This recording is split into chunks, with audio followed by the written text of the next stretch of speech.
Lieutenant Colin McPhee saw the flash half a second before the bullets arrived. A brief metallic wink in the kunai grass that turned 3 of his men into targets before anyone could shout a warning. In that frozen moment, he understood that the most dangerous thing in the New Guinea jungle wasn't Japanese soldiers or tropical disease, but the pristine factory shine on a British-made rifle. If this format speaks to you, subscribe and support the video. The morning patrol had started like dozens before it.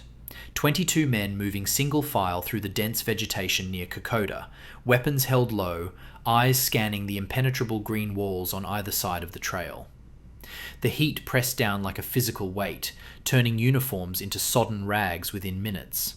Insects swarmed around faces, crawled into ears, bit exposed skin with mechanical persistence.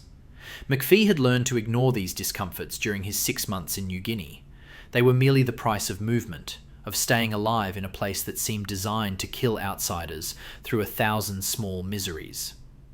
Private Dempsey was fourth in the line, carrying his Lee Enfield with the careful attention of a soldier who'd survived 3 firefights and understood that carelessness ended in shallow graves.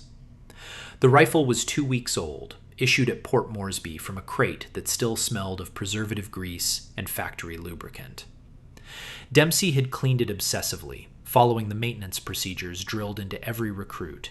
Keep your weapon pristine, your metal gleaming, your equipment parade ready. The Australian Army had inherited these standards from the British, who developed them for battlefields in France and North Africa, where dust and mud were the primary enemies of mechanical function. Nobody had considered what those standards meant in jungle warfare. Nobody had calculated the cost of visibility in an environment where concealment determined survival. The rifle barrel caught sunlight filtering through the canopy at precisely the wrong angle. For perhaps 0.3 of a second, it reflected a sharp point of light visible from 80 meters away. Japanese soldiers positioned in a concealed observation post saw the flash instantly. Their response was professional and immediate. 3 rifle shots cracked through the humid air in rapid succession. The first round splintered a tree trunk an inch from McPhee's head, showering his face with bark fragments. The second passed through the space where Private Dempsey had been standing a heartbeat earlier. He dropped flat on instinct at the first shot, the reaction of a man who'd learned that hesitation was fatal. The third bullet hit Private Kenneth Morrison in the left shoulder, spinning him sideways into the undergrowth where he lay cursing in a steady, shocked monotone. The patrol scattered into defensive positions, returning fire at shadows and suspected locations.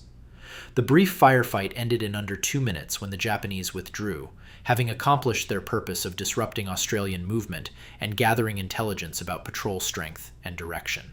McPhee organised casualty evacuation, got Morrison on a stretcher carried by 2 soldiers who'd now have to navigate the return journey undermanned, and filed the encounter as another routine contact in a war composed almost entirely of routine contacts that occasionally killed men. But the flash bothered him. It replayed in his mind during the march back to base, during the evening meal of tinned beef and rice, during the restless hours before sleep when mosquitoes whined through the netting and distant sounds of the jungle created acoustic illusions of approaching enemies. He'd seen similar flashes before, always from Australian positions, never from Japanese ones. The observation crystallised into a disturbing conclusion. Their own equipment was marking them for death. The next morning, McPhee walked to the Quartermaster depot, a collection of tents and improvised shelters near Port Moresby, where Arthur Grimshaw maintained the administrative fiction that military supply procedures could function normally in New Guinea. Grimshaw was 43 years old, a career soldier who'd spent 2 decades managing equipment and inventory through the methodical application of regulations. He had a tired face, graying hair cut military short, and the resigned expression of a man who'd learned that the gap between how things should work and how they actually worked was measured in dead soldiers. McPhee dropped a captured Japanese Arisaka rifle on Grimshaw's desk without preamble. Next to it, he placed a standard-issue Lee Enfield identical to the one that had betrayed Dempsey's position. The contrast required no explanation. The Australian weapon gleamed like polished silver, its metal components reflecting the harsh tropical light with mirror precision. The Japanese rifle appeared almost black, its surfaces covered in a uniform layer of oxidation that seemed to absorb rather than reflect illumination. It looked neglected, damaged, improperly maintained. It also looked like something that wouldn't get you killed on patrol. Grimshaw stared at the two rifles for nearly 30 seconds without speaking. He'd received 17 similar complaints that month, each delivered with varying degrees of anger, desperation, or bitter resignation. Platoon commanders arrived at his desk insisting that pristine equipment was a liability.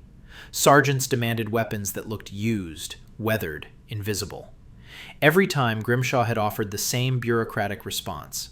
Equipment arrived from Melbourne in sealed containers, properly preserved according to specifications outlined in King's regulations, maintained to standards that had served the British Empire for generations. What happened in combat zones wasn't his responsibility. The paperwork absolved him of consequences. But McPhee didn't launch into the usual tirade about incompetent supply officers or rear echelon stupidity. Instead, he picked up the Japanese rifle and held it at arm's length, rotating it slowly so light hit the metal from multiple angles. Not a single reflection. The oxidized surface scattered illumination diffusely, creating no distinct points of brightness that could draw enemy attention. He set it down and repeated the demonstration with the Lee Enfield. The barrel flashed like a signal mirror. The bolt caught sunlight and threw it back in a sharp gleam. Even the trigger guard reflected enough light to create a visible point in shadows. McPhee spoke quietly, without accusation. The Japanese solved this problem. They let their equipment corrode naturally in the tropical climate, or they accelerated the process deliberately. Either way, their weapons don't announce their positions. Ours do. You can write reports about this, send requests through channels to Melbourne, wait for some committee to study the issue and recommend procedural modifications that might arrive in 18 months. Or you can fix it now, here, using whatever methods work. Grimshaw had built his career on following procedures, respecting regulations, maintaining the administrative structures that prevented military organizations from collapsing into chaos. But 6 months in New Guinea had eroded his faith in systems designed for different wars on different continents. The climate destroyed everything. Rotted canvas, corroded metal, bred fungus in leather boots and bacterial infections in minor scratches. Equipment that arrived in perfect condition degraded within weeks, regardless of maintenance efforts. The idea of deliberately accelerating that degradation felt like heresy against every principle he'd internalized during 23 years of service. He told McPhee he'd consider the problem. The lieutenant left without optimism, accustomed to promises that evaporated into inaction. Grimshaw sat alone in his tent as afternoon heat built toward the daily rainstorm, looking at the two rifles that represented opposing philosophies of military preparedness. Preserve equipment in pristine condition, or adapt it for actual combat requirements. Maintain standards, or save lives. That evening, he walked to the perimeter of the depot, where awaiting equipment sat in neat rows under canvas tarps. Beyond the organised military space lay the chaotic reality of New Guinea. Dense jungle, fetid swamps, terrain that consumed abandoned equipment within weeks. Grimshaw had seen it happen.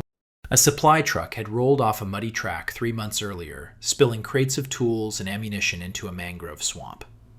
By the time recovery crews reached the site, metal components had already begun transforming, acquiring the dull patina that characterized everything the jungle touched.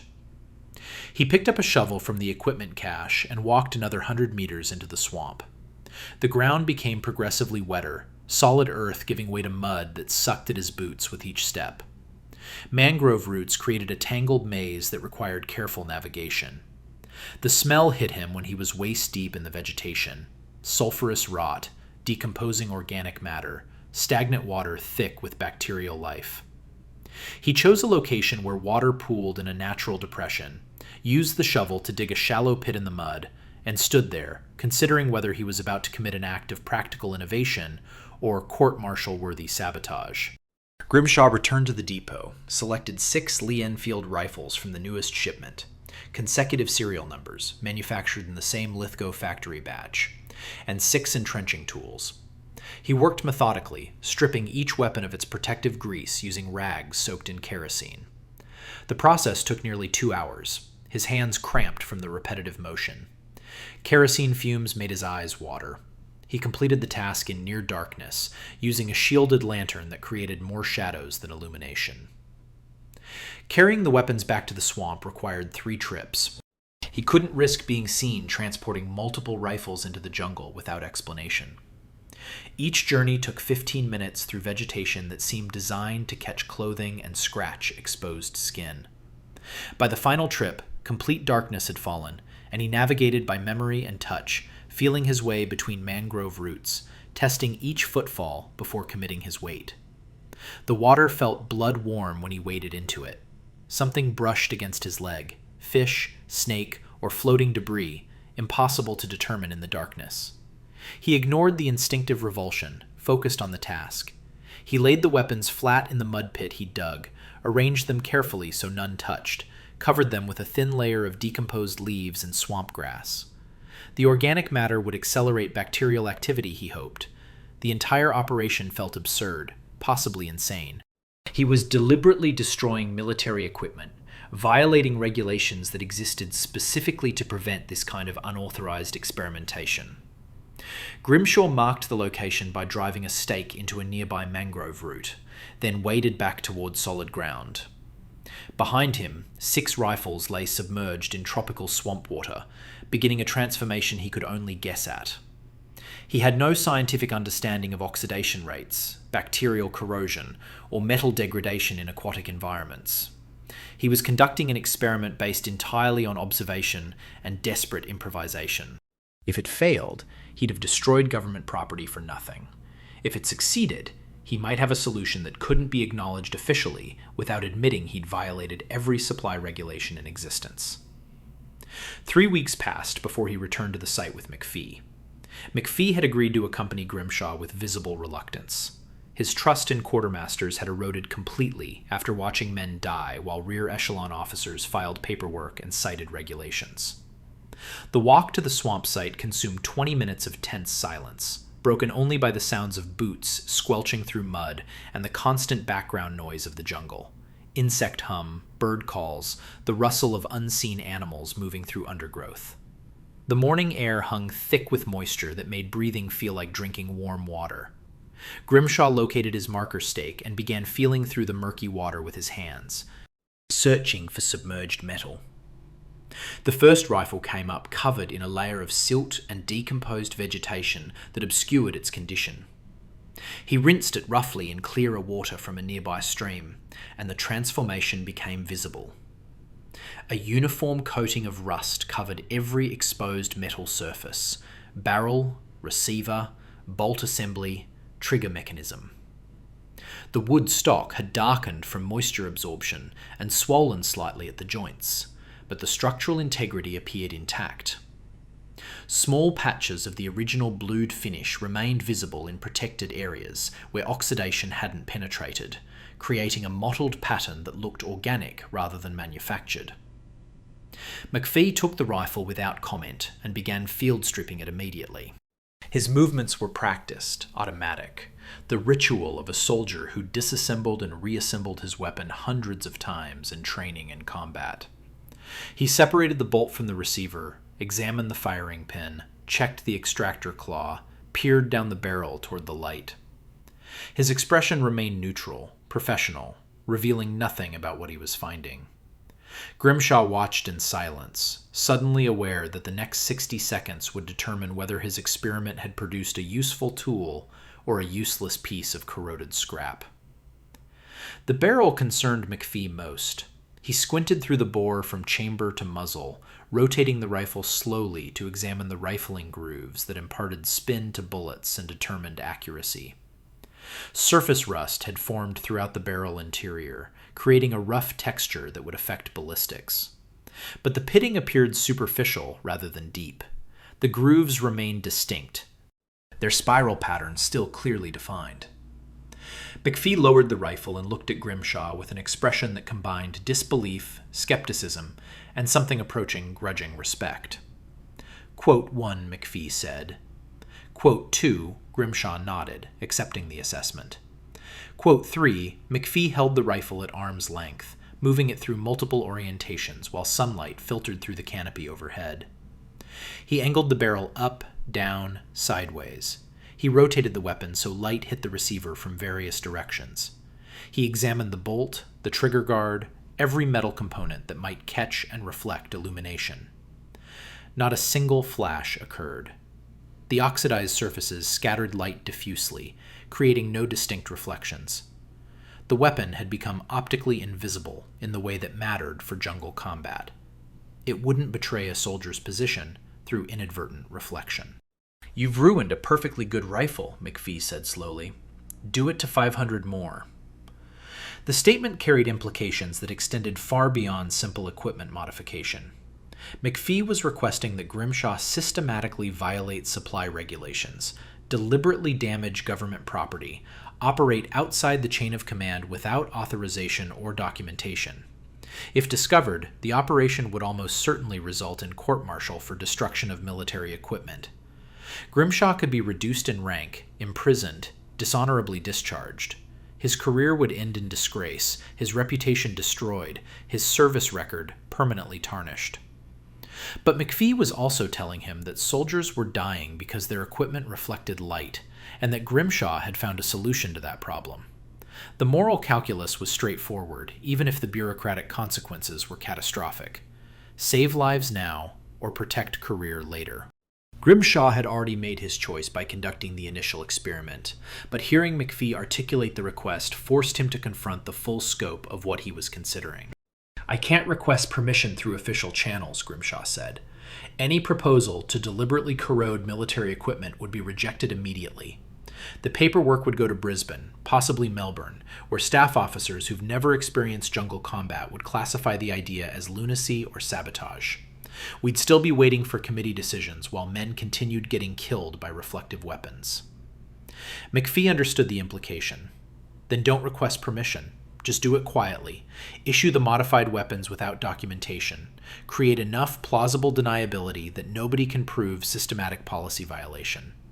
If questioned, attribute the corrosion to natural environmental degradation. The climate destroys everything anyway. Nobody will look too closely at whether the process was accelerated deliberately. The logic was sound, but the execution would be complex. Grimshaw couldn't simply divert weapons from normal supply channels without creating inventory discrepancies that would trigger audits. He'd need to establish a parallel system, weapons officially recorded as awaiting maintenance or scheduled for repair rotation, but actually undergoing deliberate oxidation in swamp sites. The administrative deception would require careful record keeping, creative paperwork, and constant vigilance to prevent accidental exposure. He also faced practical limitations. The single swamp pit he'd created could handle perhaps 6 weapons simultaneously without overcrowding. Processing 500 rifles would require months using his current method, assuming the submersion technique even worked consistently across multiple batches. He'd conducted one successful experiment with 6 weapons. Scaling that to industrial volume would reveal problems he hadn't yet encountered: variations in metal composition, differences in oxidation rates, potential structural failures from prolonged exposure to corrosive environments. Grimshaw retrieved the remaining 5 rifles from the swamp and examined each carefully. The oxidation patterns were similar, but not identical. 3 showed uniform rust coverage comparable to the first weapon McPhee had inspected. 1 had developed heavier corrosion on the barrel, but lighter oxidation on the receiver, suggesting uneven exposure to the water. The 5th rifle displayed suspicious pitting around the chamber area, deeper corrosion that might indicate a manufacturing flaw in the base metal or an unexpected reaction to specific chemical conditions in the swamp. He showed the pitted rifle to McPhee, __9_. McPhee examined the rifle closely, running his finger along the pitted areas, feeling the depth of the corrosion. Quote 10. Grimshaw nodded slowly, calculating logistics. He'd need multiple submersion sites to increase capacity, careful site selection to ensure consistent water chemistry, a reliable retrieval schedule to prevent overexposure, and probably an assistant who could be trusted with complete operational security. The complexity was daunting, but McPhee's implicit endorsement provided the motivation Grimshaw needed to move forward. They walked back toward the depot in silence, each man processing the implications of what they'd just agreed to undertake. Halfway back, McPhee spoke without looking at Grimshaw. "If this gets exposed and they come after you, I'll testify that I requested the modification. Spread the responsibility. Make it harder for them to target one person." Grimshaw appreciated the offer but knew it was meaningless. McPhee was a junior officer with limited influence. Grimshaw was a senior quartermaster with explicit responsibility for equipment management. If the operation was discovered, he would bear the consequences, regardless of who else claimed involvement. He'd accepted that risk the moment he'd stripped the first rifle of its protective grease and carried it into the swamp. What he hadn't yet accepted was the possibility that his experiment might fail at scale. That weapons processed through his improvised oxidation system might prove unreliable in extended combat. That he might inadvertently be creating a larger problem while solving a smaller one. By November 1942, Grimshaw had established 3 separate submersion sites within 2 miles of the Port Moresby depot, each selected for specific environmental characteristics that affected oxidation outcomes. The original mangrove swamp remained his primary location, producing weapons with heavy rust coverage that eliminated shine effectively, but occasionally created excessive pitting that compromised structural integrity. The second site, a freshwater pool fed by a mountain stream flowing down from the Owen Stanley Range, generated lighter oxidation that developed more slowly, but resulted in fewer catastrophic failures.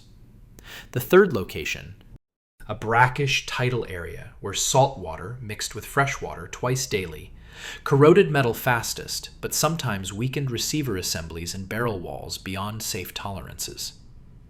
Grimshaw began documenting each weapon's journey through the oxidation process with obsessive detail, maintaining records in a personal notebook he kept separate from official inventory ledgers. The entries used coded references rather than explicit descriptions, weapon serial numbers followed by letter designations for submersion sites, and numerical values indicating days submerged. To anyone examining the notebook without context, the entries would appear to be maintenance scheduling data or routine inventory tracking. But Grimshaw could decode each line instantly, reconstructing the complete history of any weapon that passed through his system. Patterns emerged after 8 weeks of experimentation. Rifles submerged for 14 to 18 days in the brackish tidal site developed optimal oxidation, sufficient rust coverage to eliminate reflective surfaces without significantly degrading mechanical function or structural integrity. Entrenching tools required only 10 days of submersion because their simpler construction and thicker metal tolerated corrosion better. Bayonets presented an unexpected challenge. Their hardened steel composition resisted oxidation in salt water, but corroded too aggressively in fresh water, often developing deep pitting along the blade edge that compromised cutting effectiveness. After multiple failures, Grimshaw discovered that bayonets performed best after 21 days in the freshwater stream site, where slower bacterial activity produced more uniform surface rust without penetrating deeply into the metal. The administrative complexity of managing 3 sites while maintaining normal quartermaster duties stretched Grimshaw's capacity to its limit. He woke before dawn to check submersion locations, retrieving weapons that had completed their oxidation cycle and replacing them with newly stripped equipment. During regular duty hours, he processed standard supply requests, managed inventory paperwork, coordinated equipment distribution to units throughout the region. After dark, he returned to the swamp sites to submerge additional weapons, mark retrieval dates, inspect ongoing oxidation progress. The schedule allowed perhaps 4 hours of sleep per night, often less when heavy rains disrupted his submersion timeline, or when unexpected supply shipments required immediate processing. Corporal Jimmy Ing noticed the exhaustion before anyone else. Ing had been assigned to the Quartermaster Corps after being evacuated from Singapore in February 1942, one of thousands of Chinese Singaporean volunteers who'd fled the Japanese invasion and joined Australian forces. He possessed an intuitive mechanical aptitude developed during his pre-war work as a bicycle mechanic in Chinatown, where he'd learned to diagnose problems through subtle observation and repair equipment with minimal tools. He recognized that Grimshaw was operating under unsustainable stress, disappearing for hours without explanation, returning with mud-caked boots and exhausted demeanor.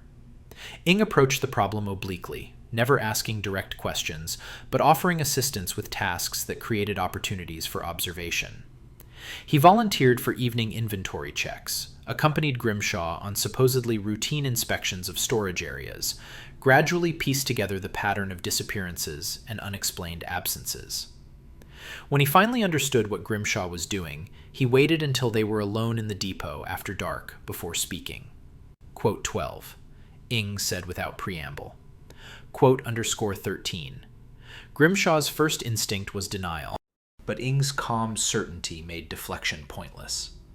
He'd been caught by someone competent enough to reconstruct the operation through careful observation. The question was whether Ing represented a security threat or a potential solution to his logistical problems. Grimshaw studied the corporal silently, calculating risks and benefits. Bringing anyone else into the operation increased the chance of exposure, but continuing alone was becoming physically impossible. "If I confirm what you've suggested," Grimshaw said carefully, "you become complicit in systematic violation of supply regulations. If the operation is discovered, you'll face court-martial alongside me. Your service record will be destroyed. Your post-war prospects will be compromised. Are you willing to accept those consequences?" Ing nodded without hesitation. "I saw what happened in Singapore when equipment failures and supply incompetence got men killed. I'm not interested in following regulations that produce the same outcome here. Show me your sites, teach me your process, let me help expand the capacity." Over the following week, Grimshaw trained Ing in the oxidation technique, explaining the subtle variables that affected outcomes: water salinity, submersion depth, organic matter concentration, retrieval timing. Ing absorbed the information quickly and immediately began suggesting improvements. He proposed adding specific organic accelerants to different submersion sites to control oxidation rates more precisely. Fruit peels from the mess hall might increase bacterial activity. Fish waste from the harbor could alter water chemistry. Even urine, he suggested, contained compounds that might affect metal corrosion in predictable ways. The experiments produced mixed and sometimes bizarre results. Papaya rinds added to the freshwater site seemed to accelerate surface oxidation without increasing dangerous deep corrosion, creating more uniform rust coverage. Fish remains attracted wildlife that disturbed the weapons. Grimshaw arrived one morning to find a wild pig had rooted up 2 rifles and scattered them across the swamp. The animal had apparently been drawn by the scent of decomposing fish and had destroyed the careful arrangement of submerged equipment while foraging. The urine experiment produced no measurable effect on oxidation rates, but made the retrieval process unbearably unpleasant for 2 weeks, until rainfall diluted the contamination. Despite the failed experiments, Ing's involvement doubled the operation's capacity. They established a formal rotation schedule: Monday retrievals, Wednesday submersions, Friday inspections. The pattern created steady output of oxidized equipment that could be issued to units rotating into forward combat positions without creating suspicious inventory gaps. Weapons officially documented as awaiting maintenance or scheduled for cleaning were actually submerged in swamp sites, undergoing transformation that would make them tactically superior but bureaucratically indefensible. The expanded operation began attracting attention from soldiers who noticed that equipment issued from Grimshaw's depot looked distinctly different from weapons distributed at other supply points. Some men complained about receiving what appeared to be used or damaged rifles, expecting pristine, factory-condition equipment, regardless of tactical considerations. Others, primarily veterans with jungle combat experience, specifically requested the _19_ weapons that didn't reflect light. They understood instinctively what rear echelon soldiers and administrative officers couldn't comprehend: that perfect condition was a liability in an environment where visibility meant death. Word spread through the informal networks that existed parallel to official command structures, carried by sergeants and corporals who traded information and favors outside the rigid hierarchy of military bureaucracy. By December, infantry units throughout New Guinea knew that Quartermaster Sergeant Grimshaw could provide equipment that wouldn't betray your position on patrol. The knowledge created demand that exceeded Grimshaw's capacity to supply, even with Ing's assistance and 3 active submersion sites. The pressure to expand further conflicted with the need to maintain operational security. Every additional person who learned about the oxidation program increased the risk of exposure. Every weapon processed created documentary evidence of systematic policy violation. Grimshaw found himself operating a covert supply network that was simultaneously essential to combat effectiveness and potentially career-destroying if discovered. The contradiction kept him awake during the few hours each night when exhaustion should have guaranteed sleep. Sergeant Tom Blackwood arrived at the Port Moresby depot in mid-January 1943, having walked 60 kilometers from his battalion's position near Wau, specifically to find Grimshaw. He carried a bottle of Japanese whiskey, confiscated during a patrol that had overrun an abandoned enemy supply cache, and a carton of American cigarettes, obtained through trade with a Marine Corps unit that had passed through the area 2 weeks earlier.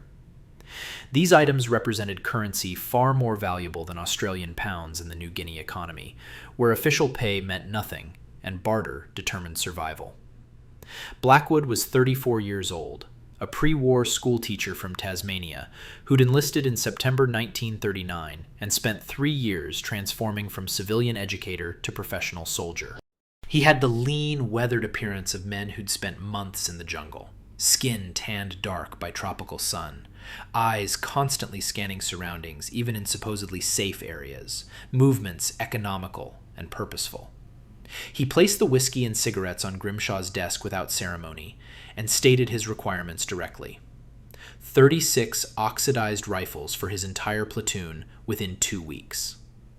Grimshaw explained the impossibility immediately. His submersion sites could process perhaps 20 weapons simultaneously without compromising quality through overcrowding or inadequate water circulation. The rotation schedule was already stretched to maximum capacity, with weapons awaiting oxidation stacked in hidden storage while others completed their submersion cycles. Adding 36 rifles to the queue would create a backlog extending 6 weeks or longer, assuming no complications from weather, wildlife interference, or structural failures requiring weapons to be condemned rather than issued. Blackwood listened without expression, then slid the whiskey bottle forward slightly. My men are dying because their rifles flash in sunlight. I've lost 4 soldiers in the past month to Japanese snipers who spotted reflections before we spotted them. You have a solution to that problem. The logistics of implementing the solution are your concern, not mine. I'm offering fair payment for a service that keeps Australian soldiers alive. Everything beyond that is negotiation. The statement transformed the conversation from military request to commercial transaction. Grimshaw was being offered compensation for providing modified equipment outside official channels, essentially operating a black market within the supply system. Accepting the whiskey and cigarettes would make him not just a regulation violator, but an active participant in unauthorized trade networks. The distinction mattered legally. Courts-martial treated improvised field modifications differently from systematic profiteering. But Blackwood had calculated his approach carefully. He wasn't demanding special treatment or threatening to expose the operation. He was proposing a straightforward exchange, valuable goods for life-saving equipment that operated according to the economic logic governing survival in combat zones. Grimshaw could refuse on principle and watch soldiers die with regulation-compliant weapons, or he could accept the transaction and expand his capacity to meet legitimate tactical needs. They negotiated for 20 minutes, eventually reaching a compromise. 18 rifles within 2 weeks, another 18 within 4 weeks. Blackwood left the whiskey, cigarettes, and his platoon's entire rum ration allocation for the next 3 months, small bottles of dark rum issued to soldiers as morale maintenance, now converted into currency for equipment modification. Grimshaw watched him depart, then stared at the items accumulating on his desk, recognizing he'd crossed a threshold from unauthorized innovation to active black market operation. The precedent attracted immediate attention. Within days, other units sent representatives requesting oxidized equipment and offering various forms of payment. A lieutenant from the 2nd 7th Battalion brought captured Japanese sake and tinned fish. A captain from the 2nd 14th offered American chocolate bars and Australian beer smuggled from rear area supply points. Some soldiers arrived with intelligence, information about Japanese positions, patrol routes, supply movements, that had value for planning operations but couldn't be transmitted through official channels without revealing sources. Grimshaw established informal protocols for managing the requests. He prioritized units deploying into active combat zones over those in reserve positions. He refused payment from enlisted soldiers, accepting goods only from officers and senior non-commissioned personnel who could theoretically afford the contribution. He maintained absolute discretion about which units received oxidized equipment, never documenting the transactions or creating records that might later be used as evidence. The system operated through verbal agreements, personal relationships, and the mutual understanding that exposure would destroy the operation and potentially get everyone involved court-martialed. Corporal Ing warned that the expanding black market increased security risks exponentially. Every transaction created witnesses. Every soldier who received oxidized equipment could potentially reveal the source if questioned by military police or administrative investigators. The operation had grown from a small-scale experiment involving 2 people to a network involving dozens of units and hundreds of soldiers who knew that Grimshaw provided modified weapons through unofficial channels. The security concerns materialized when a captain from the 2nd 7th Battalion threatened to report the entire operation to brigade headquarters unless his company received priority treatment. The captain, a former lawyer named Marcus Webb, had apparently decided that leveraging Grimshaw's vulnerability represented a legitimate negotiating tactic. He arrived at the depot without payment offerings, simply stating that his unit would receive oxidized weapons immediately, or he would file a formal complaint about unauthorized equipment modifications and systematic supply regulation violations. Grimshaw recognized extortion when he encountered it, but his options for response were severely limited. He couldn't report Webb's threats without exposing his own activities. He couldn't comply with the demands without establishing precedent that any officer could coerce him through blackmail. He couldn't ignore the situation and hope Webb was bluffing. The captain's legal background suggested he understood exactly how much leverage he possessed and wasn't hesitant about using it. Ing proposed a more direct solution. Webb's company was scheduled to deploy on an extended patrol into contested territory within 3 days. Issue them standard, unmodified weapons. Let them experience firsthand why oxidized equipment was worth the risk of operating outside official channels. If Webb survived the patrol, he'd understand the value of what Grimshaw provided and might reconsider his approach. If he didn't survive, the problem would resolve itself through enemy action. The suggestion had a brutal, pragmatic logic that troubled Grimshaw deeply. He was being asked to deliberately withhold life-saving equipment as punishment for threats, essentially weaponizing his supply network against soldiers who failed to respect the informal rules governing the black market. The ethical line between protecting his operation's security and actively endangering Australian soldiers seemed impossibly thin.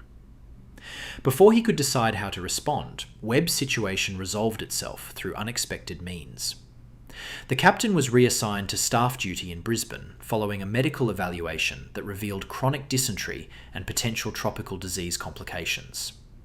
He departed New Guinea within 48 hours, never having deployed on the threatened patrol, never having filed his complaint.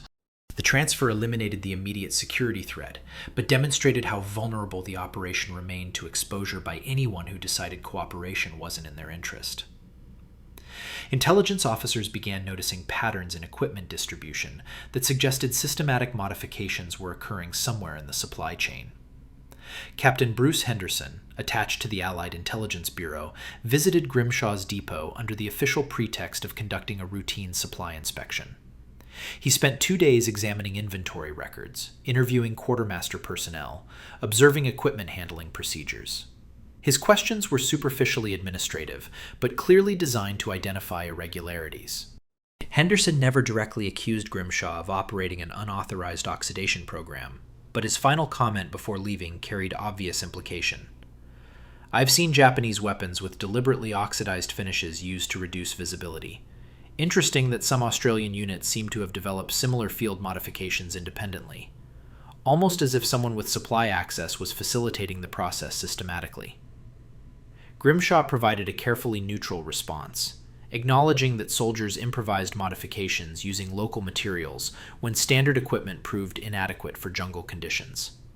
Henderson accepted the explanation without challenge, but his knowing expression suggested he understood exactly what was happening and had chosen not to pursue official investigation. 3 days after Henderson's departure, a classified memo began circulating through intelligence channels, describing Japanese anti-reflection protocols and recommending that Australian forces consider adopting comparable measures. The document made no specific proposals and identified no existing programs, but it provided implicit bureaucratic authorization for the kind of equipment modification Grimshaw had been conducting covertly for months. The memo didn't eliminate the legal risks of his operation, but it created enough ambiguity that prosecution would be more difficult if the oxidation program was eventually exposed. By March 1943, Grimshaw's empirical experimentation had produced what amounted to an informal scientific understanding of accelerated metal oxidation in tropical swamp environments. He could predict, with 70 to 80% accuracy, how specific steel alloys would respond to submersion in water with particular salinity levels, bacterial concentrations, and organic matter compositions. The predictions weren't perfect. Metallurgical variations between manufacturing batches sometimes produced unexpected results, but they were reliable enough to establish consistent processing schedules and minimize catastrophic failures. Carbon steel rifles manufactured at the Lithgow factory required 12 to 16 days in brackish water, with salinity approximately 1/3 that of seawater. Higher salt concentrations corroded too aggressively, creating deep pitting that weakened structural components. Lower salinity produced insufficient oxidation, leaving reflective patches that defeated the entire purpose of submersion. Temperature affected bacterial activity, which in turn influenced corrosion rates. Weapons submerged during the wet season, when heavy rainfall cooled the swamps and diluted salt content, required 3 to 5 additional days to achieve acceptable oxidation compared to identical processing during dry periods. Aluminum components presented different challenges entirely. The metal resisted rust formation, but developed a white, powdery corrosion when exposed to salt water for extended periods. This aluminum oxide coating was chemically stable, but aesthetically obvious, creating pale patches on equipment that looked damaged rather than naturally weathered. Grimshaw eventually abandoned submersion for aluminum parts, instead using abrasive scrubbing with swamp sand to create a dull matte finish that reduced reflectivity without obvious corrosion. Brass fittings defeated every oxidation technique Grimshaw attempted.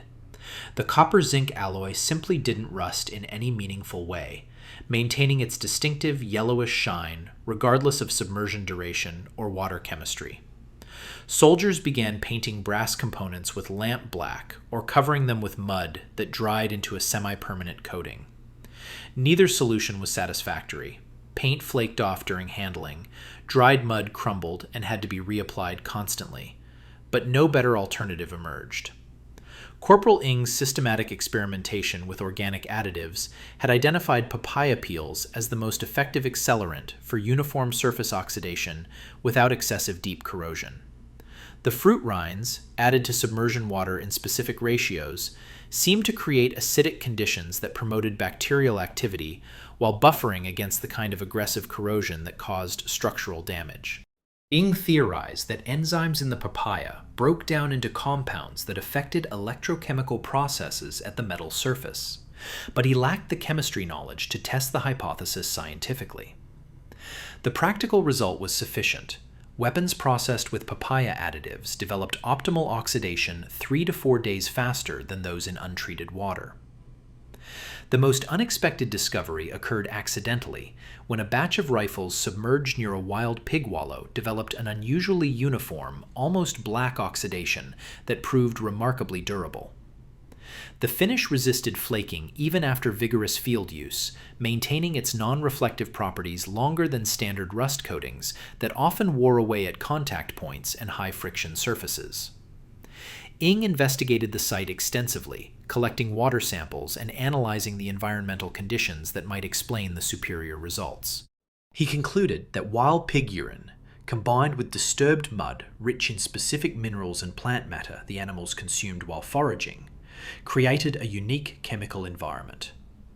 The combination apparently produced an oxidation process closer to controlled bluing, a deliberate metal finishing technique, than simple rusting.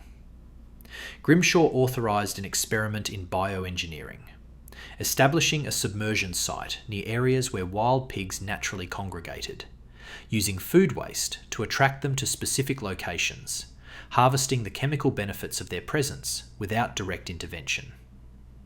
The experiment succeeded partially, but revealed practical limitations. The pigs came reliably, attracted by vegetable scraps and food waste from the mess hall. They created ideal water chemistry for weapons oxidation through their natural behaviour, rooting in mud, urinating in pools, disturbing sediment. But they also damaged equipment through their foraging. Several rifles were rooted up from shallow burial and scattered across the wallow. One entrenching tool disappeared entirely, presumably carried off or buried so deeply it couldn't be recovered. Grimshaw abandoned systematic pig attraction, but continued monitoring the natural wallow location, using it for small batches of weapons when pig activity was confirmed but not deliberately encouraged. The expanding operation attracted increasing attention from medical personnel concerned about potential health hazards. Dr. Ian Murphy, senior surgeon at the Port Moresby Base Hospital, began seeing soldiers with unusual skin infections, persistent rashes, resistant fungal conditions, occasional blood poisoning from minor cuts that had been exposed to contaminated material. Murphy traced several cases to men who'd recently been issued equipment from Grimshaw's depot. The infections weren't widespread or severe, but they suggested that weapons stored in swamp environments carried pathogenic bacteria that survived retrieval and cleaning. Murphy visited Grimshaw directly rather than filing a formal medical complaint. He understood enough about the informal supply networks to recognize that Grimshaw was providing tactically valuable equipment through unconventional means, and he had no interest in destroying a program that kept soldiers alive. But the infection cases troubled him professionally. Soldiers were surviving enemy contact because their weapons didn't reflect light, then dying from bacterial infections, contracted through handling contaminated equipment. The irony was bitter and unacceptable. They negotiated a compromise. Grimshaw agreed to implement a sterilization protocol, boiling retrieved weapons in water for 30 minutes before issue, killing surface bacteria without significantly affecting the oxidized finish. The additional processing step added complexity and time to the operation. It required establishing fire pits near the submersion sites, maintaining fuel supplies, coordinating sterilization schedules with retrieval rotations. But Murphy's cooperation proved valuable when administrative scrutiny intensified following a formal supply inspection from Brisbane headquarters. Colonel Richard Thornton arrived in Port Moresby on April 12, 1943, carrying orders to assess supply chain efficiency across all New Guinea installations.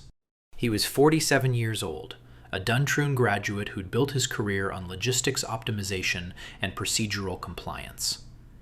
He approached military administration with the precision of an accountant, believing that proper documentation and regulatory adherence were fundamental to operational effectiveness.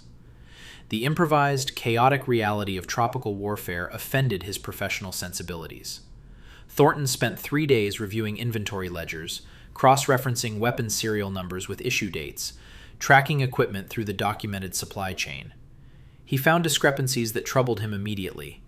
Weapons signed out to units sometimes reappeared weeks later as returns for maintenance, their serial numbers associated with multiple issue cycles that shouldn't have been possible given standard rotation procedures.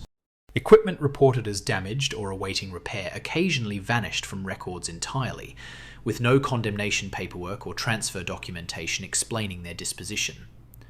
The paper trail suggested either systematic administrative incompetence or deliberate record falsification.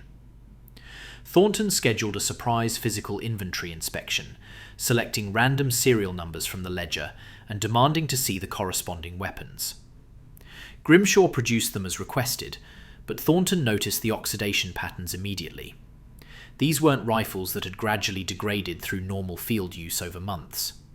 The corrosion was too uniform, too extensive, too obviously the result of systematic exposure to corrosive environments rather than incremental weathering. Thornton held up a Lee Enfield with rust covering approximately 80% of its metal surfaces. Quote 22.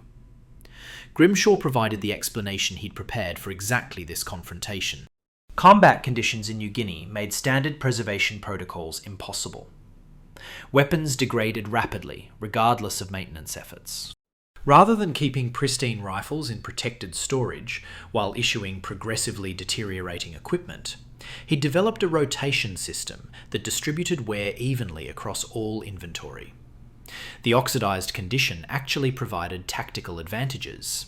Non-reflective surfaces reduced visibility in jungle environments, where a single flash could draw enemy fire.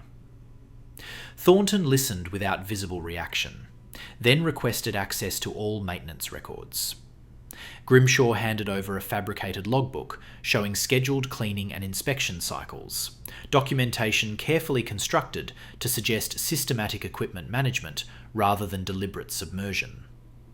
The records were technically accurate. They documented actual work performed, but they omitted any mention of swamp sites, oxidation protocols, or the covert processing system underlying the official paperwork. Quote _23_, Thornton ordered.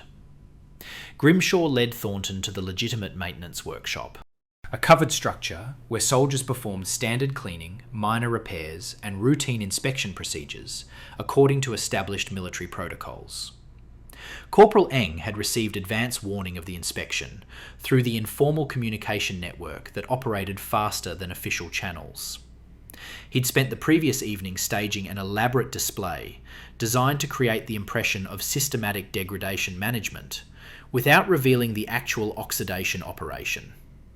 Rifles in various conditions lined the workbenches, some freshly cleaned, others showing progressive rust development, a few deliberately positioned to appear recently retrieved from field use.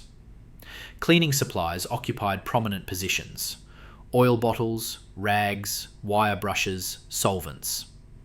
Disassembled weapons lay on cloth spreads, with their components arranged in precise order, demonstrating proper maintenance procedures.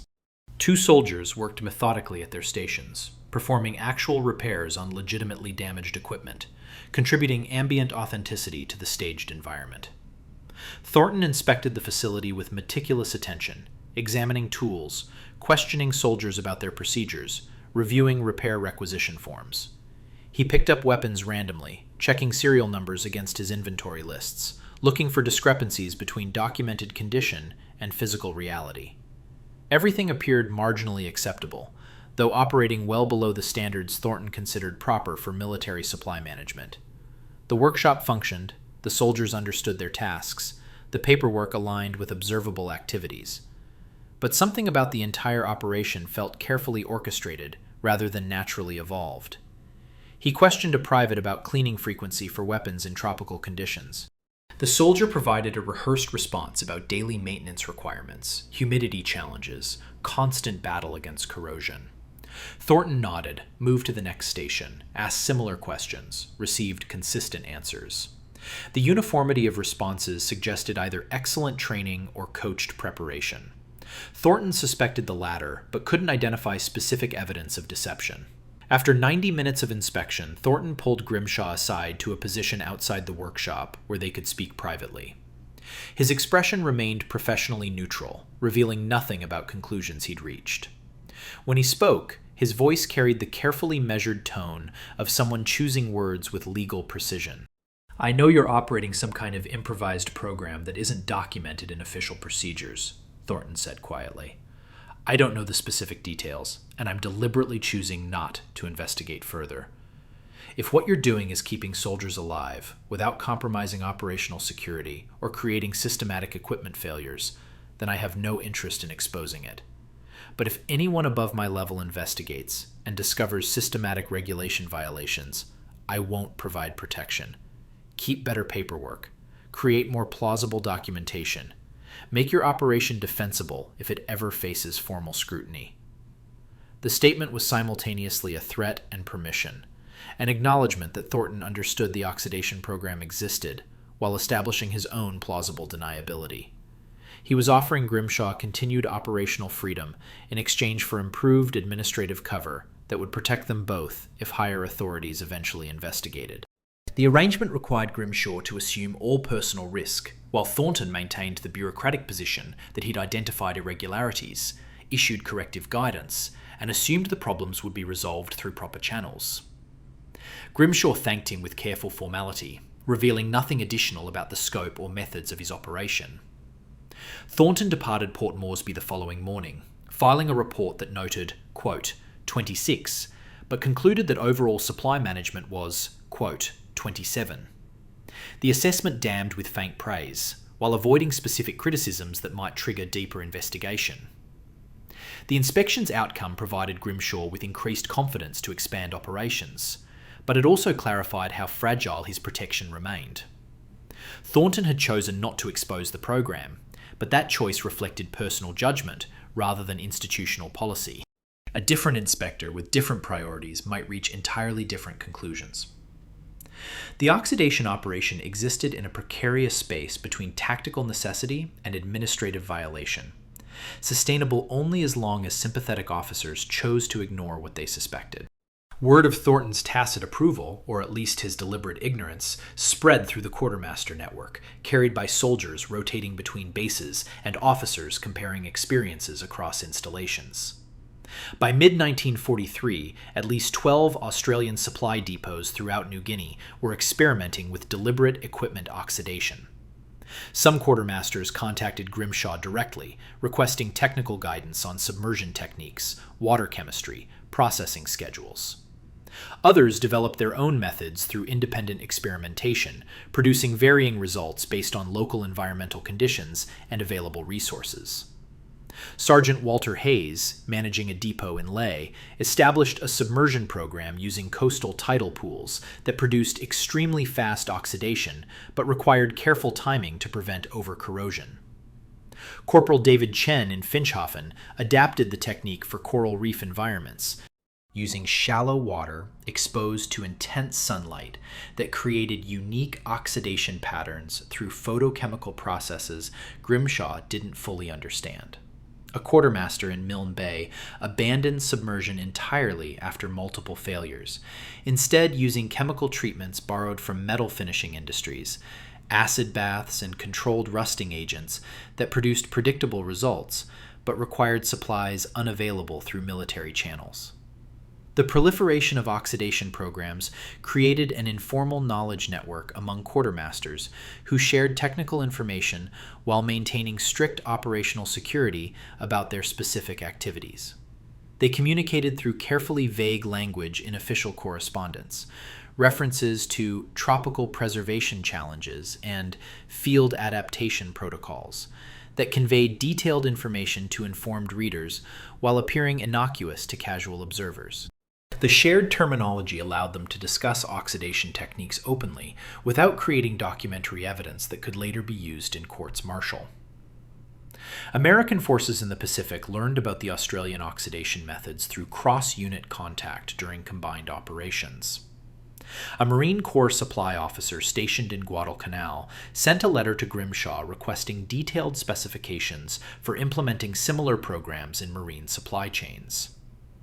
Grimshaw drafted a comprehensive response explaining submersion durations, water chemistry requirements, and quality control procedures, then burned the document before sending it. Written instructions created permanent evidence of systematic regulation violation. He sent instead a verbal explanation through an Australian liaison officer rotating through Marine positions, trusting that oral transmission would preserve the technical knowledge while avoiding documentation. Japanese forces had apparently been practicing comparable oxidation techniques since their initial Pacific campaigns, though intelligence reports suggested their methods developed organically through field adaptation rather than systematic quartermaster programs. Captured Japanese supply documents mentioned weathering procedures for equipment issued to jungle units, but provided minimal technical detail. Whether Japanese quartermasters operated covert programs similar to Grimshaw's, or whether their military doctrine officially endorsed equipment oxidation, remained unclear from available intelligence.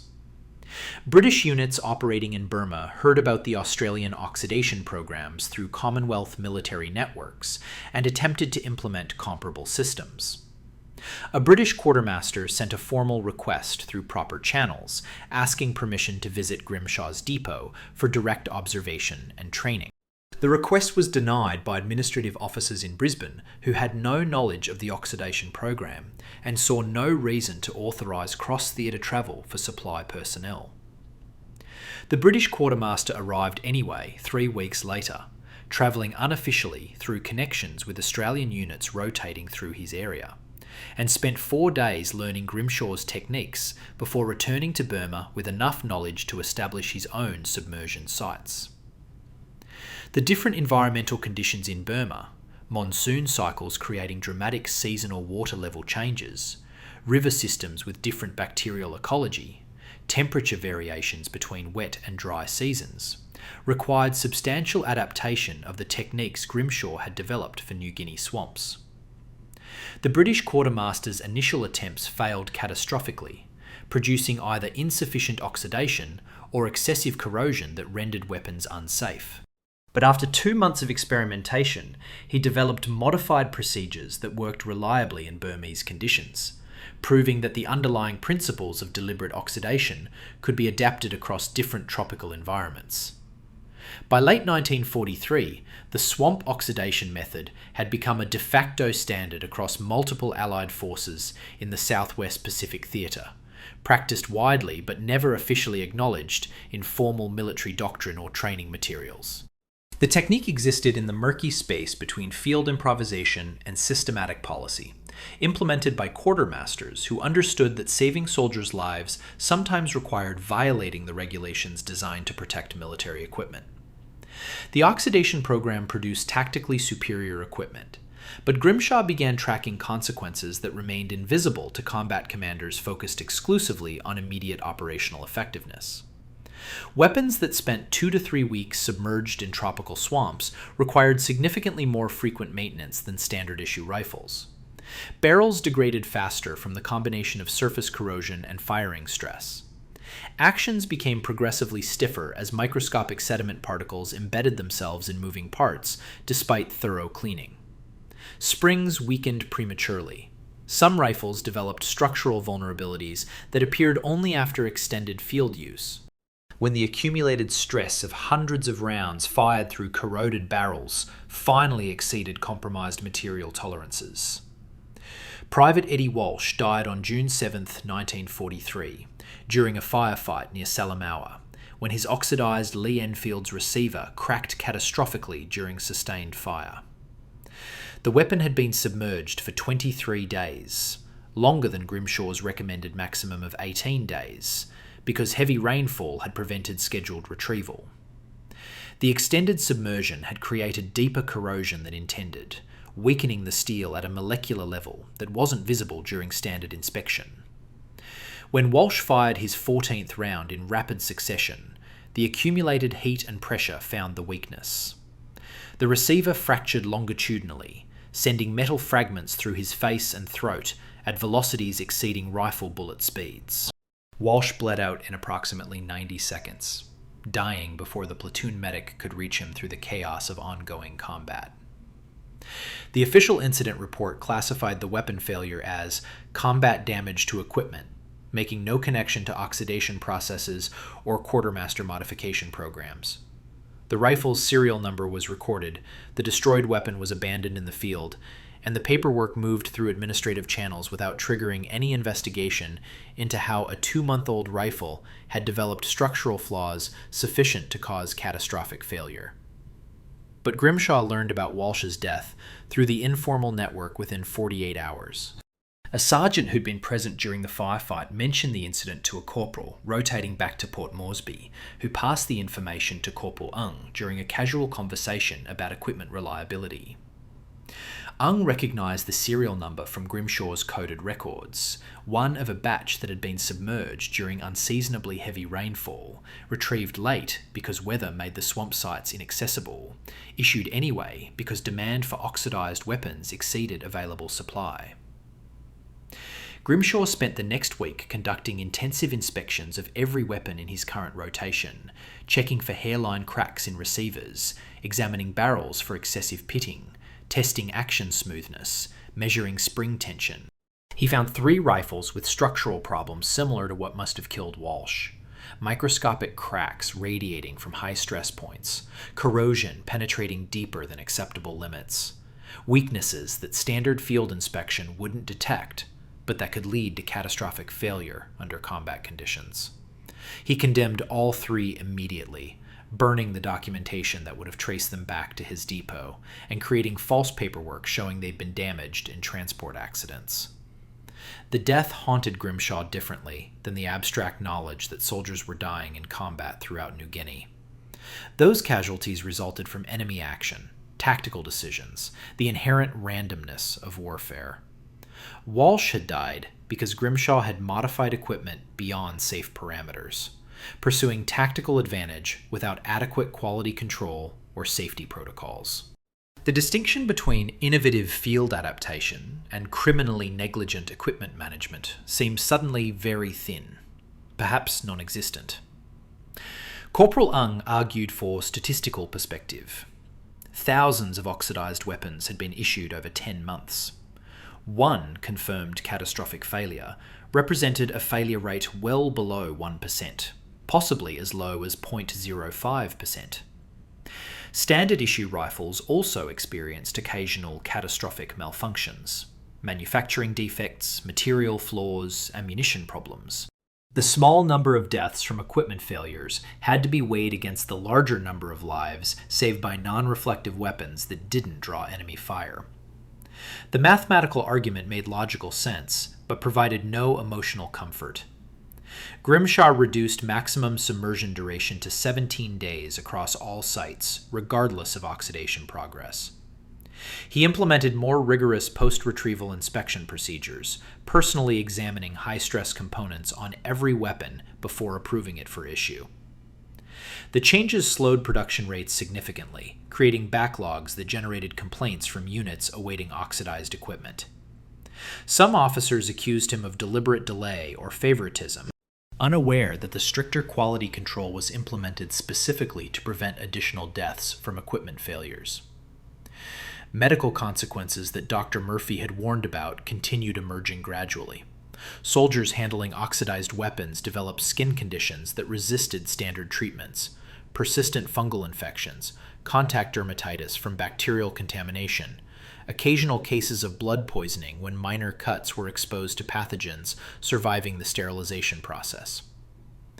Murphy established protocols requiring soldiers to wash hands thoroughly with soap after handling any weapon, regardless of apparent cleanliness. The measure reduced infection rates but couldn't eliminate them entirely. Some bacteria formed resistant spores that survived boiling and remained viable on equipment surfaces for weeks. More troubling were psychological reactions among certain soldiers who developed superstitions about swamp guns. These men, particularly those from urban backgrounds with minimal exposure to natural environments, believed the weapons carried bad luck or spiritual contamination. They attributed combat losses to cursed equipment rather than enemy action or tactical circumstances. The superstitions spread through units like contagion, creating morale problems that company commanders couldn't address through rational explanation or direct orders. A private from Melbourne refused to carry an oxidized rifle, claiming it felt _quote _33 in ways he couldn't articulate but insisted were real. His platoon sergeant threatened disciplinary action. The private accepted punishment rather than use the weapon. He was eventually issued a standard condition rifle and was killed 3 days later when sunlight reflected off his barrel and drew sniper fire. Whether the death vindicated or refuted his superstition depended entirely on interpretive perspective. But the incident reinforced beliefs among soldiers who wanted to see patterns in random events. Grimshaw attempted to address psychological concerns through practical education, explaining the oxidation process as deliberate modification rather than damage or decay. He arranged demonstrations showing how oxidized weapons performed identically to standard rifles in accuracy tests. He had experienced soldiers testify about tactical advantages they'd observed in combat. Some men were convinced by empirical evidence. Others remained resistant, their fears rooted in instinct and cultural conditioning that no amount of rational argument could overcome. The tension between tactical effectiveness and psychological acceptability created impossible choices. Issue standard weapons to superstitious soldiers and increase their risk of death from enemy observation, or force them to carry oxidized equipment and undermine their confidence in their own weapons, itself a potentially fatal liability in combat situations requiring split-second reactions. By August 1943, Grimshaw was tracking not just the technical success of his oxidation program, but its hidden costs, structural failures, medical complications, psychological resistance, moral responsibility for deaths resulting from equipment he'd deliberately modified. The program had saved lives, certainly more lives than it had cost through unintended consequences. But the calculus felt increasingly unstable, dependent on assumptions about comparative risk that couldn't be verified objectively. He was making decisions with life or death implications based on incomplete information and improvised procedures that existed outside any formal oversight or accountability structure. Private Walsh's death had demonstrated that the oxidation program could kill soldiers directly through equipment failure, not just through the diffuse mechanisms of infection or psychological impact. That knowledge changed something fundamental in Grimshaw's understanding of what he was doing.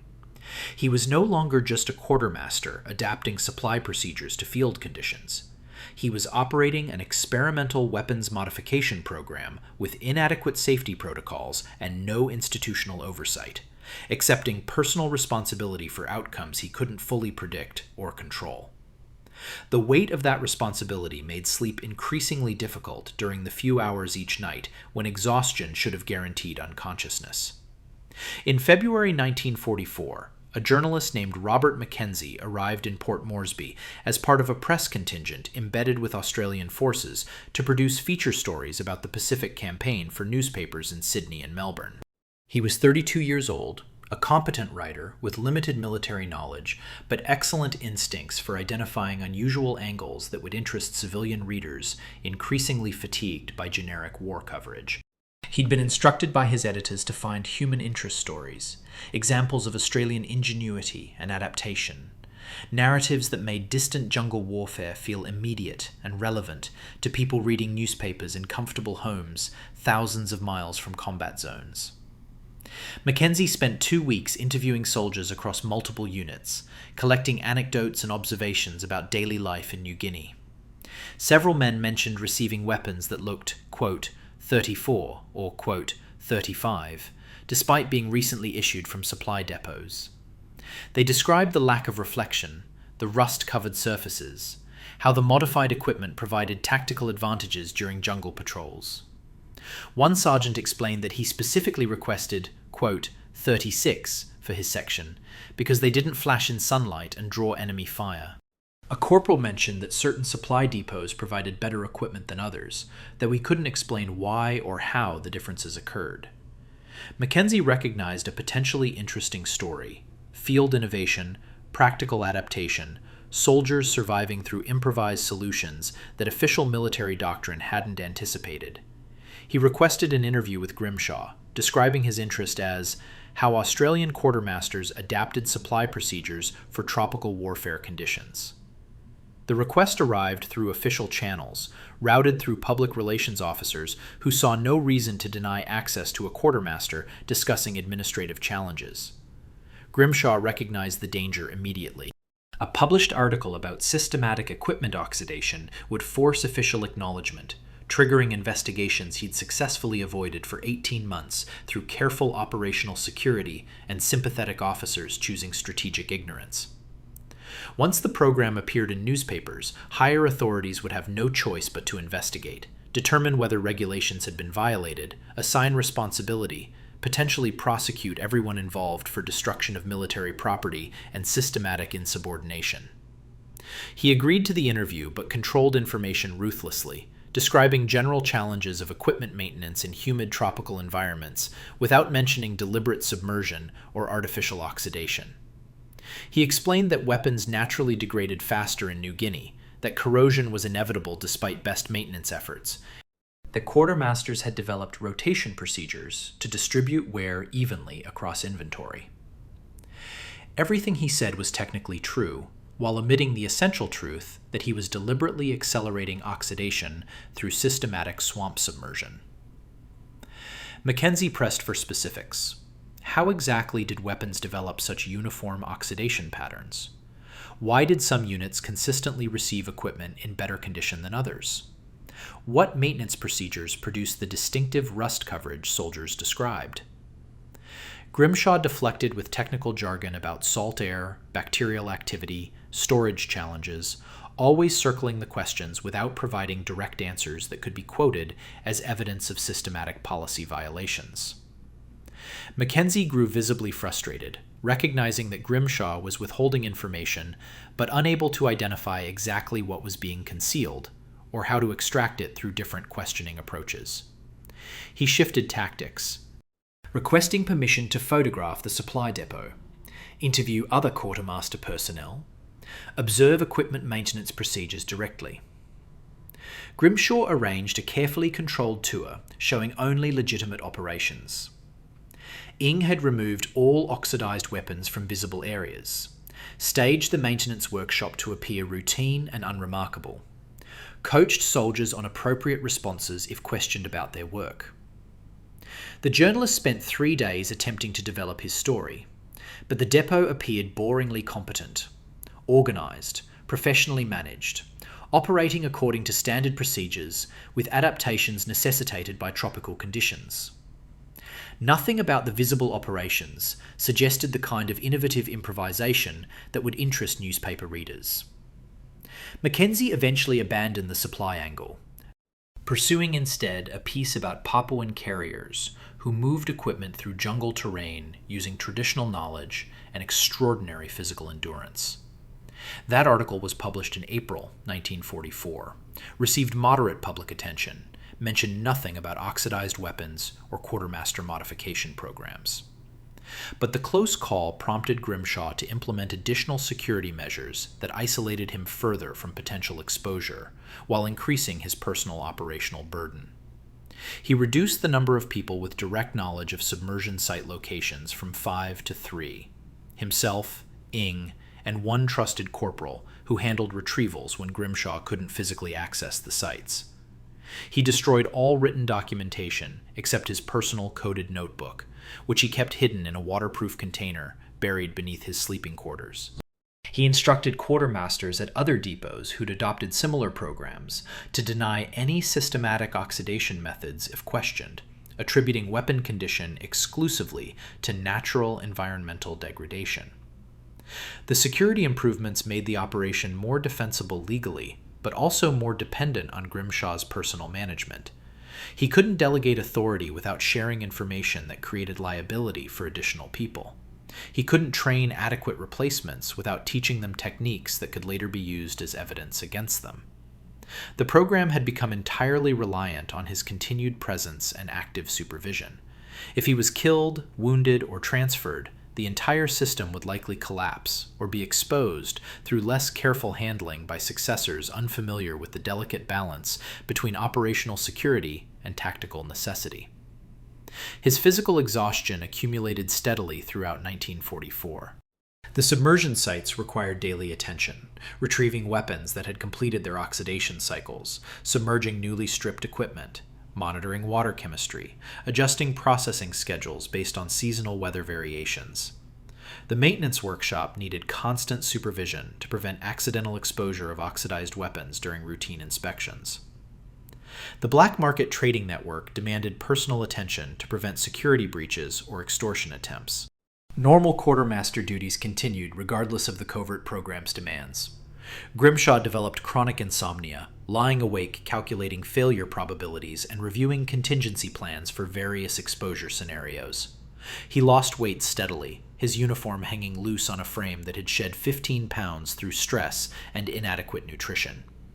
Dr. Murphy noticed the deterioration during a chance encounter and ordered a medical examination that revealed elevated blood pressure, irregular heartbeat, and symptoms consistent with exhaustion-induced metabolic stress. Murphy prescribed rest, proper meals, reduced workload, recommendations that were medically sound but operationally impossible. Corporal Ing attempted to assume more responsibility, taking over submersion site maintenance and retrieval schedules to allow Grimshaw additional sleep. But Ing lacked the administrative authority to manage the broader supply operation or navigate the complex, informal networks that sustained the black market trading system.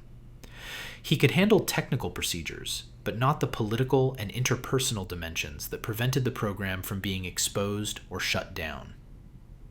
By mid-1944, the oxidation program had processed approximately 3,000 weapons, issued equipment to at least 40 different combat units, and established informal knowledge networks connecting quartermasters across the entire Southwest Pacific Theater. The operation had grown far beyond what Grimshaw had envisioned during his first experimental submersion 18 months earlier. It had become an institution, a systematic practice embedded in multiple supply chains, dependent on dozens of people maintaining operational security while serving hundreds of soldiers who relied on non-reflective weapons for survival. The scale created stability through distributed knowledge. No single person could expose the entire program because no single person understood all its components and connections. But the same distributed structure created vulnerability. Grimshaw couldn't control what other quartermasters did with the techniques he'd shared, couldn't prevent them from making mistakes that might trigger investigations, couldn't ensure they maintained adequate safety protocols. He'd started something that had taken on momentum independent of his intentions or supervision, and he had no mechanism for stopping it, even if he decided the risks exceeded the benefits. In August 1944, rumors began circulating that the Pacific War might end within a year as American forces advanced toward the Japanese home islands. The possibility of peacetime created new anxieties. Wartime exigencies had justified operational security violations and administrative irregularities that would be indefensible in peacetime. Courts-martial that sympathetic commanders avoided during active combat might proceed once the shooting stopped and attention shifted to accountability and institutional review. Grimshaw began considering whether he should document the oxidation program comprehensively to preserve the knowledge, or destroy all evidence to protect everyone involved. The Pacific War ended on August 15, 1945, when Emperor Hirohito announced Japan's unconditional surrender through radio broadcasts that reached Allied forces scattered across hundreds of islands and thousands of miles of occupied territory. Australian units in New Guinea began preparing for withdrawal almost immediately, demobilising combat formations, consolidating equipment, returning weapons to central supply depots for inspection and eventual storage or disposal.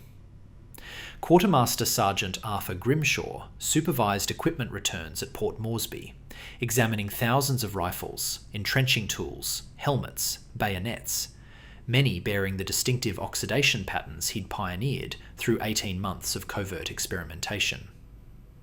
The official disposition process presented complications he'd anticipated but couldn't avoid. Standard procedure required inspecting returned weapons, cleaning them to remove field contamination, repairing damage when economically justified, then storing serviceable equipment for potential future military use. Heavily oxidized rifles were supposed to be condemned as unserviceable and removed from inventory.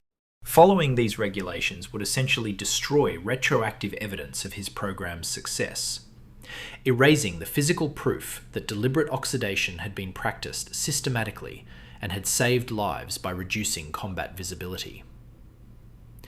Grimshaw processed the returns with creative interpretation of ambiguous regulations. Lightly oxidized weapons were cleaned aggressively and accepted as serviceable, despite cosmetic degradation. Moderately rusted equipment was categorized as, quote, 38 rather than, quote, 39, a distinction that mattered legally, even though the practical result was identical.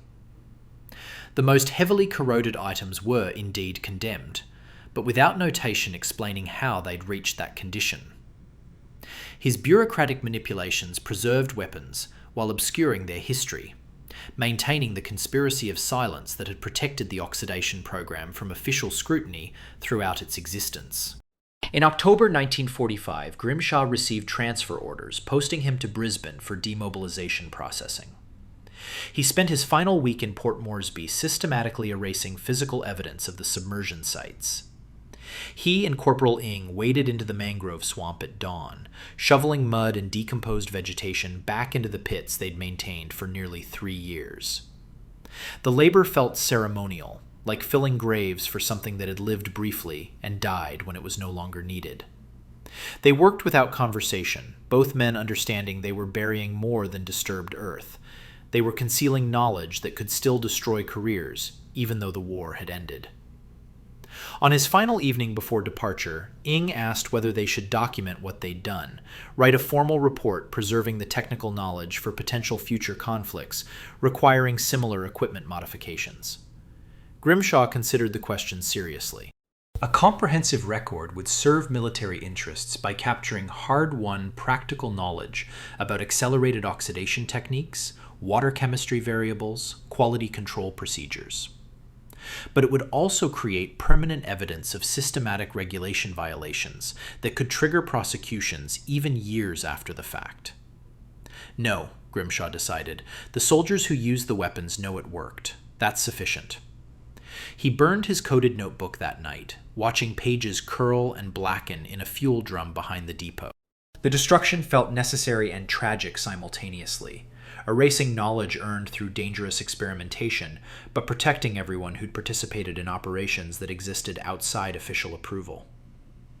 The notebook contained processing schedules, submersion duration calculations, water chemistry observations, failure rate documentation, information that represented thousands of hours of empirical research conducted under combat conditions. All of it reduced to ash, because preserving it created unacceptable legal liability. Grimshaw returned to civilian life in Brisbane, found employment as a warehouse manager for a shipping company, never discussed his quartermaster service except in deliberately vague terms. He attended veteran reunions occasionally, where former soldiers sometimes mentioned the, quote, 42 issued from Port Moresby Depot. These conversations remained carefully ambiguous, participants acknowledging shared knowledge without articulating details explicitly. Everyone understood what was being discussed. Nobody said it directly. Decades later, military historians studying Australian operations in New Guinea found fragmentary references to equipment modification programs in personal letters and unit diaries. The mentions were incomplete, insufficient to reconstruct full operational details. Some historians concluded that soldiers had improvised individual rust coatings using materials available in field environments. Others speculated about systematic Quartermaster involvement, but found no documentary evidence supporting the theory. The truth existed in the incomplete memories of aging veterans who'd carried rust-covered rifles through jungle patrols and survived because their weapons didn't flash in sunlight. The swamp sites reverted to natural jungle within 5 years. Mangrove roots grew over filled pits. Monsoon rains washed away disturbed soil. The tropical environment that had enabled the oxidation program consumed all evidence that the sites had ever existed. By 1950, nothing remained. No physical traces, no official records, no institutional memory of quartermasters who deliberately destroyed military equipment to save soldiers' lives. Arthur Grimshaw died in 1987 at age 67. His obituary mentioned distinguished service in the Pacific Theater, but provided no specifics about his quartermaster duties or the innovations he'd implemented. At his funeral, 3 elderly men who'd served in New Guinea units approached his widow quietly, thanking her for her husband's contributions to their survival. They couldn't fully explain what he'd done or how it had mattered, but they remembered carrying weapons that didn't betray their positions, and they understood that Grimshaw had made that possible through methods he could never acknowledge officially.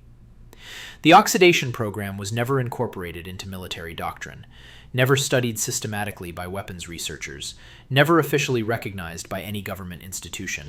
It remained what it had always been, an improvised solution to an unexpected problem, technically illegal but operationally effective, preserved only in fragmented recollections of men who understood that sometimes saving lives required breaking rules designed to protect equipment rather than soldiers. If you found this story compelling, subscribe to the channel and support the video with a like or comment. Your engagement helps bring more forgotten history to light.